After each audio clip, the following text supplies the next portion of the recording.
Hi everyone! Magluluto po tayo ng budget meal na stir-fry sprout with chicken. Una, mamarinate natin ito ating chicken. Lagyan natin ng salt, sugar for balance, black pepper. Lagyan natin ng sesame oil. Tapos ng konting soy sauce. Tapos lagyan natin ng usual egg. Tapos lagyan natin ng cornstarch.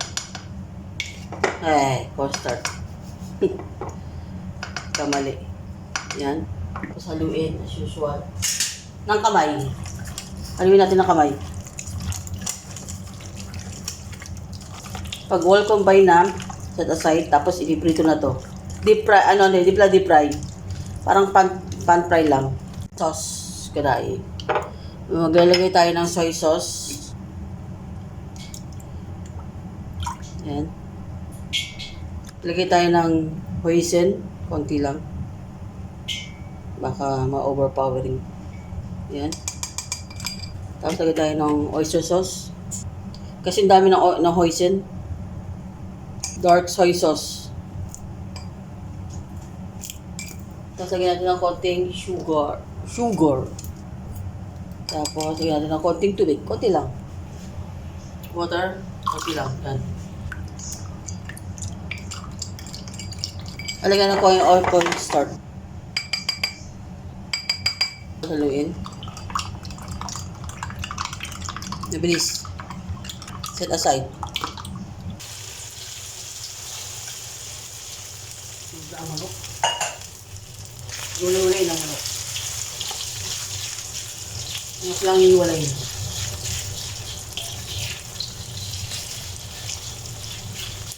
Tawin na natin ang ating chicken. Tayo muna natin ako.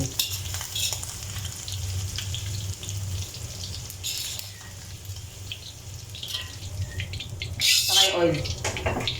Buwasan yung oil. Hindi tayo magluluto, hindi marumi. Linis siya. Ito tayo nagprito. Lagyan natin ng bawang. Ayan natin yung sibuyas. Yung sibuyas, ay dito yung ulo ng spring onion.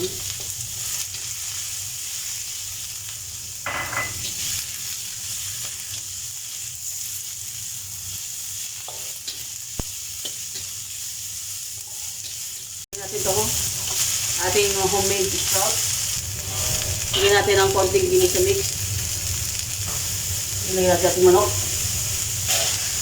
Yan. Mabilisan. Lagyan natin ating homemade sauce. Usual.